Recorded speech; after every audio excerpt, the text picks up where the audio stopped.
High বন্ধুরা, আজকে তোমাদেরকে একটা নতুন জিনিস দেখাচ্ছি।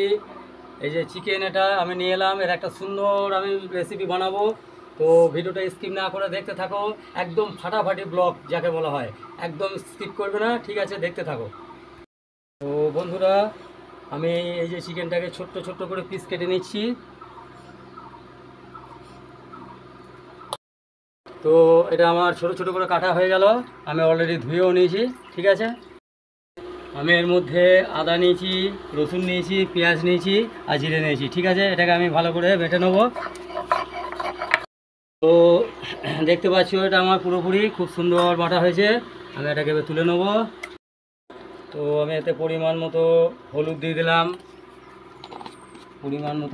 দিলাম। এতে আমি একটু লাল মির্চি দিয়ে দেবো। একটু শাহি দিয়ে দিলাম। একটু মিট মশলা দিয়ে দিলাম পরিমাণ মতো। একটু চিলি সস দিয়ে দেবো এর মধ্যে। আমি একটু টমেটো সস দিয়ে দেবো। এতে আমি হালকা যে পেস্ট করেছিলাম আদা রসুন জিরে বাটা দিয়ে দিলাম। এটাকে আমি হালকা ম্যারিনেট করে আমি এটা রেখে দেবো 10 থেকে 15 মিনিট।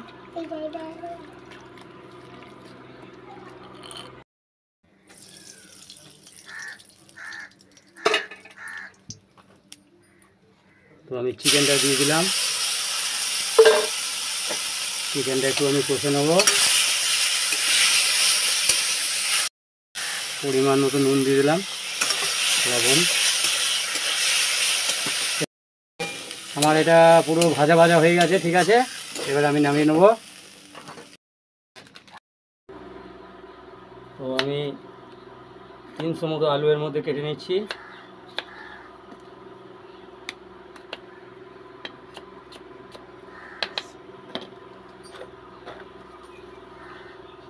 তো আমি আলুটা ধুয়ে নিলাম, একটু জল দিয়ে দেবো। আমি 2টো সিটি মেরে আলুটা নামিয়ে নেবো, ঠিক আছে? আমি এতে একটা শুকনো লঙ্কা দিয়ে দিলাম। আমি এতে একটা তেজপাতা দিয়ে দিলাম। অল্প একটু পাঁচফোড়ন দিয়ে দিলাম, নেড়ে নিলাম। আমি পেস্ট আদা রসুনটা যে বেঁধেছিলাম এটা দিয়ে দিলাম, একটু নেড়ে দিলাম। আমি একটু পরিমাণ মতো হলুদ গুঁড়ো দিয়ে দিলাম। আমি একটু হালকা কাশ্মীরি মির্চি দিয়ে দিলাম।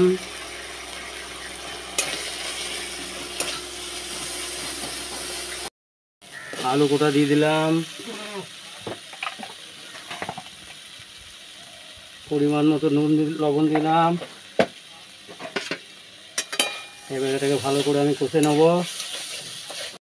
আমি একটু এতে মেথি পাতা দিয়ে দিলাম।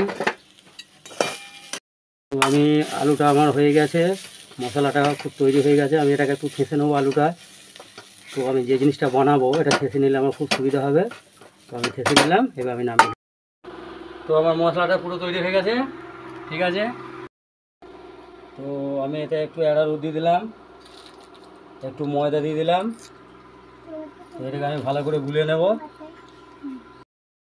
একটু শাহি মশলা দিয়ে দিচ্ছি। এর মধ্যে আমি হালকা মিট মশলা দিয়ে দিচ্ছি। আমার কাছে একটু ধনে পাতা কাটা, তো একটু শুকিয়ে গেছে, ধনে পাতার ওপর থেকে দিয়ে দিলাম। এবার এটাকে আমি মাখিয়ে গোল গোল করে নেবো আগে।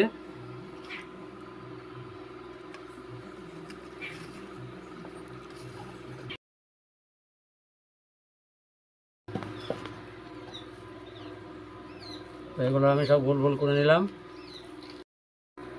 তো আমি এতে 7 কুচি করে এরকম মাপে চিকেন দিয়ে দিচ্ছি। তো আমি এরকম করে চিকেনটা বানাই, কেননা চিকেনটা সবাই পায়। অনেকে কি করে আলুর মধ্যেও দিয়ে দেয়, দিয়ে করে। তো আমি সেই কারণে এটা সবাই ঠিকঠাক পাবে বলে আমি এটা করে নিচ্ছি, ঠিক আছে? আমি এটা গোল করেও রাখতে পারি, কিন্তু একটা ডিজাইন করে নিচ্ছি আমি। এই যে ডিজাইনটা চলে এসছে। আমি যে অ্যারারুট মানে কর্নফ্লাওয়ারও দিতে পারেন আপনারা। তো অ্যারারুট দিয়ে ময়দা দিয়ে যে জলটা করেছিলাম আমি ওটা একবার ডুবিয়ে নিচ্ছি, ঠিক আছে? আমি জায়গাটা অসুবিধা হচ্ছিল, আমি বড়ো জায়গায় নিয়েছি। এতে আমি বিস্কুট গুঁড়ো নিয়েছি, লেরুয়া গুঁড়ো নিয়েছি, ঠিক আছে। এভাবে দিয়ে দিলাম।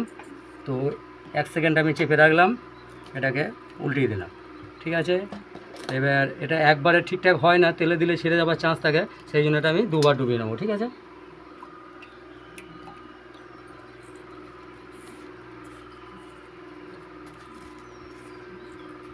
ব্যাস, এটা এখন পুরো আমার হয়ে গেছে অলরেডি। খুব সুন্দর একটা ডিজাইন এসছে, দেখতেও ভালো লাগবে। আমি সবগুলো করে নেবো এইভাবে। তো আমার এইগুলো সবই বাঁধা হয়ে গেল অলরেডি। তো আমি একটু ঝেড়ে তুলে নিচ্ছি, কেননা এটা ঝেড়ে না নিলে যখন তেলটা ছাড়া হবে তো তেলটা মানে হয়ে যায়, বেশি পরিষ্কার করতে অসুবিধা হয়, সেই কারণে আমি এটা একটু ঝেড়ে নিচ্ছি। এরপরে তেলটা ঠিক ভালোভাবে গরম হবে, তারপরে এটাকে ছাড়তে হবে। আমি দেখিয়ে দেবো ছাড়ার সময়তে। তো তেলটাও একটা বিরাট কাজ আছে, তেলটা ঠিকঠাক না এলেও ছেড়ে দিলে কিন্তু মানে ফেটে যাওয়ার চান্স আছে, আর ফেটে গেলে তো দেখতেও ভালো লাগবে না, খেতেও ভালো লাগবে না। তো তেলটা মোটামুটি অনেকটা গরম হয়ে গেছে, বুঝতেই পারছো। তো এটা ছাড়ার উপযুক্ত হয়ে গেছে, আমি এখন ছেড়ে দিচ্ছি, ঠিক আছে।